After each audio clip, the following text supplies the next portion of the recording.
सभी को नमस्कार। 10th हिस्ट्री की क्लास में आपका स्वागत है। आज हम हिस्ट्री का लेसन 4 लेसन का नाम है मध्यकालीन समाज यूरोप एवं भारत का भाग 2 वीडियो बनाने जा रहे हैं। तो आइए शुरू करते हैं हम अपना टॉपिक। जान लेते हैं वहाँ की मठों के बारे में। देखिए, यूरोप में तीसरी से लेकर 6ठी शताब्दी तक मठवाद का विकास हुआ।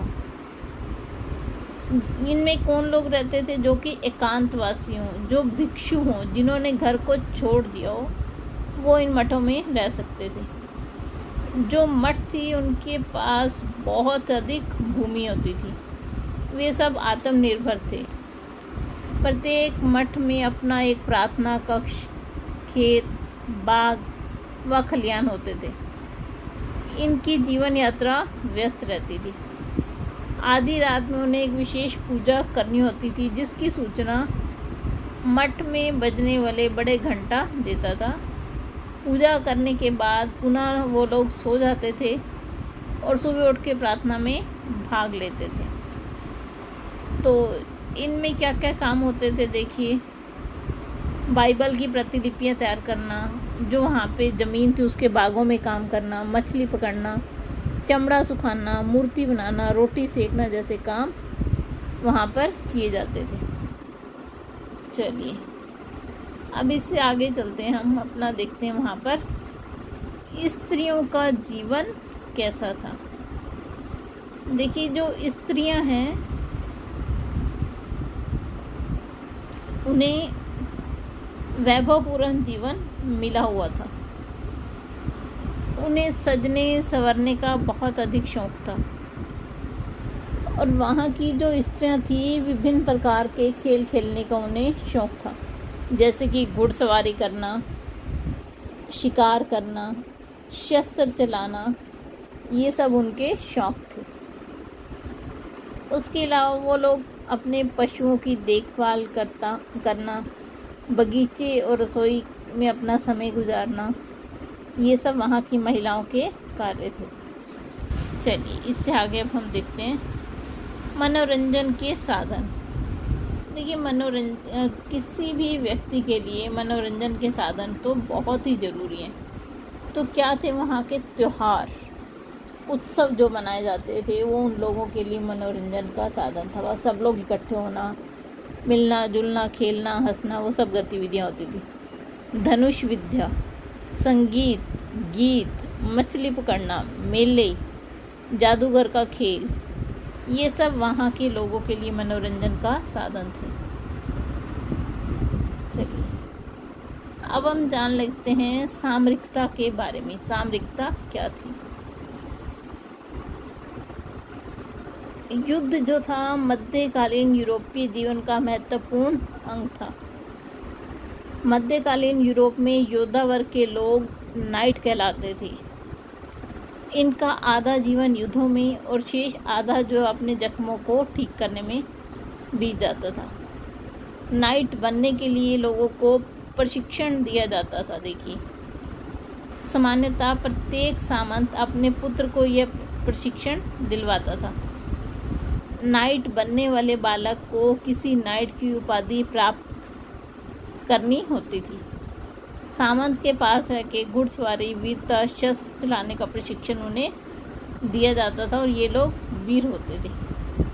चलिए अब हम जानते हैं शिक्षा के भारत में। भाषा और साहित्य का अध्ययन वही लोग करते थे जिन्हें ईसाईयत के विचारों को समझना होता था।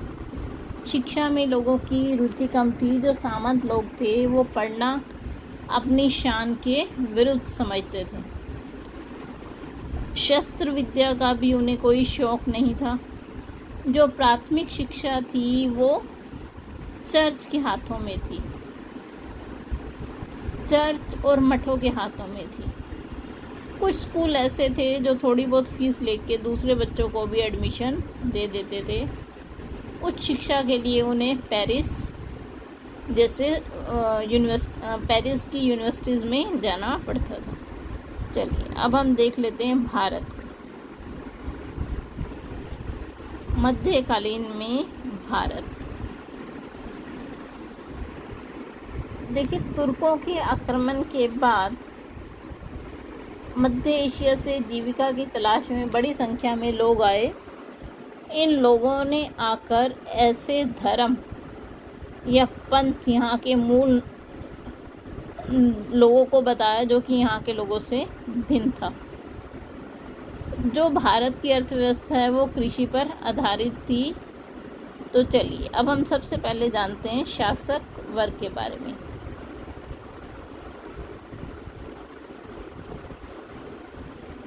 देखिए, जो शासक वर्ग में बड़े राज्यों के बड़े बड़े पदाधिकारी और जमींदार शामिल थे।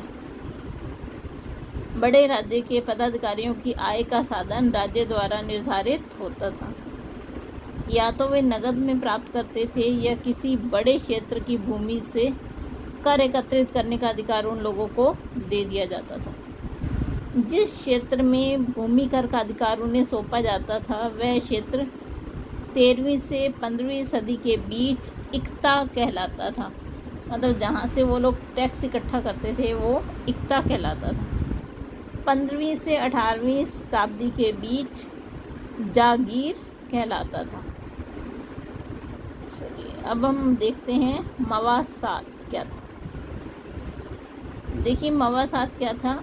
अनेक किसान ना तो सरकार को कर देते थे ना ही सरकार के किसी आदेश को मानते थे। जब सेना उन पर आक्रमण करने के लिए आती थी तो वे लोग जंगल, पहाड़ी प्रदेशों, मरुभूमि आदि दुर्गम स्थानों की ओर चले जाते थे। ऐसा क्षेत्र समकालीन विवरणों में मवास अथवा मवासात के नाम से जाना जाता है। मतलब जहाँ के लोग सरकार को कर देने के बजाय पलायन कर जाते थे। चलिए अब हम जानते हैं उलेमा और मकतब। देखिए, उलेमा शब्द फारसी भाषा का शब्द आलिम का बहुवचन है। मूल रूप से इल्म से बना है जिसका अर्थ होता है ज्ञान, अर्थात इल्म रखने वाला आलिम होता है। मध्यकाल में मुस्लिम समाज के विद्वानों का यह मुख्य वर्ग होता था। मतलब जो पढ़े लिखे समझदार लोग होते थे उन्हें उलेमा कहा जाता था। मकतब एक प्रकार का स्कूल होता था जिसमें विद्यार्थी अक्षर ज्ञान के साथ साथ धार्मिक शिक्षा भी प्राप्त करते थे। अगला है बलूतेदार। मध्यकालीन में ग्रामीण सेवादारों का वर्ग जो काम के बदले फसल का एक भाग प्राप्त करता था उसे बलूतेदार कहते थे। महाराष्ट्र के गांव में इनकी संख्या 12 होती थी। इसमें सुनार, कुमार, बढ़ई, लुहार, कोली आदि शामिल थे। वर्ष भर अपनी सेवा के बदले फसल आने पर ये उसका एक हिस्सा प्राप्त कर लेते थे।